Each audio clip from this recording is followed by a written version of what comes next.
wanted to make a valuable series of suggestions concerning wildfires and how we can prepare for them.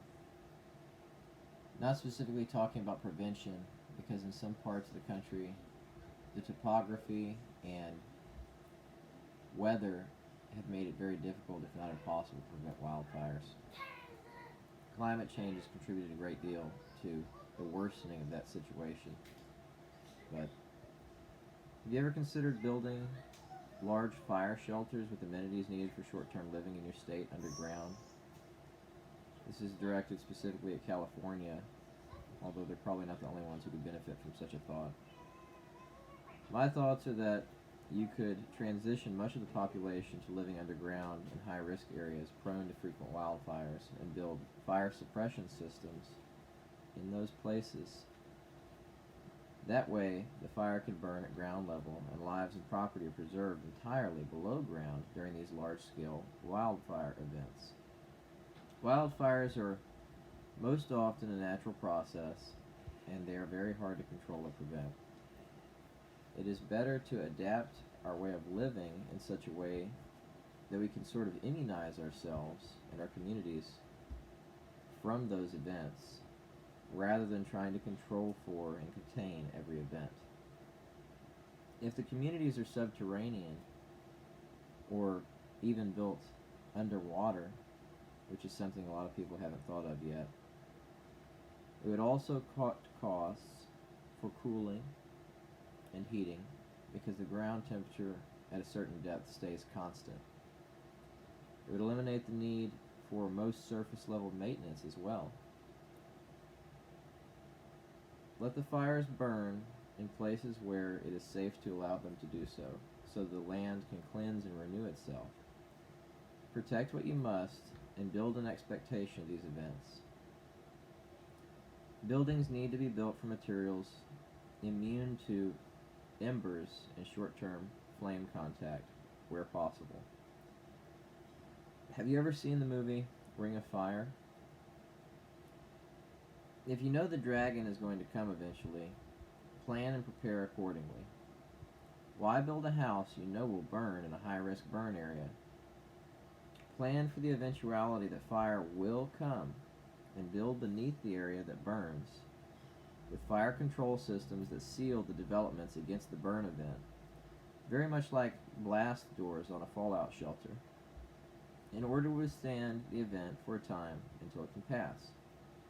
When a tornado comes to Tornado Alley, the people who can afford an underground shelter know to go there when they hear the siren. At the very least, communities can go to a central shelter where they will be safe if the siren goes off.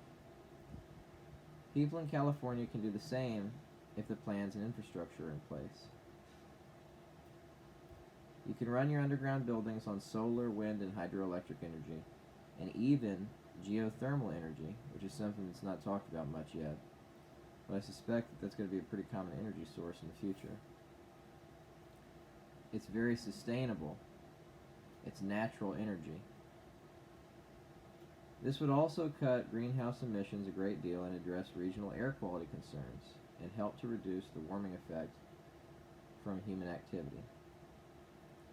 It is entirely possible and practical to establish mass transit underground and do away with individual transportation for these communities. In some parts of California where there is extreme seismological instability, it is impractical to build underground due to earthquakes and the presence of faults. Where practical, underground construction is recommended for businesses, homes, and these communities. Where that's impractical, if there's bodies of water, they should consider building under the surface of the water. It would probably make for some interesting scenery too. I would even say that building below ground or underwater would be preferable to our current construction today for energy efficiency purposes and to protect ourselves from a variety of future disasters. In other parts of the world experiencing the extreme heat that we have witnessed this year in 2020 and other years recently, they have already been building their communities underground for a long time. Ancient cultures have done this in many different parts of the world, carving out communities inside of rock faces and mountains to protect them from disasters and enemies. The people who might be opposed to this are profit-seeking homeowners insurance companies and developers, because these suggestions would reduce the need for construction and rebuilding after repetitive disasters.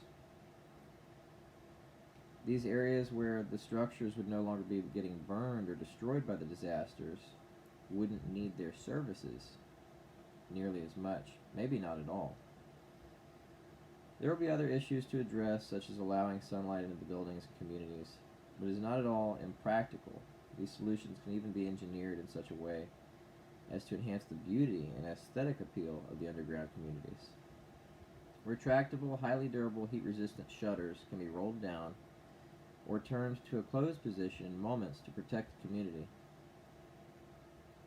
Much like rollades, only it's a much older concept. What I'd be talking about would be something that would be corrosion resistant, something that was designed to last for a long time, made out of space-age materials. When the threat from the weather-based event has passed, or natural disaster, in most cases in California fires, the shuttered windows can be opened again to allow in light and fresh air. This is just one of many thoughts that I have concerning this, but they should definitely look into these solutions in California and places like it where wildfires are a frequent and common problem.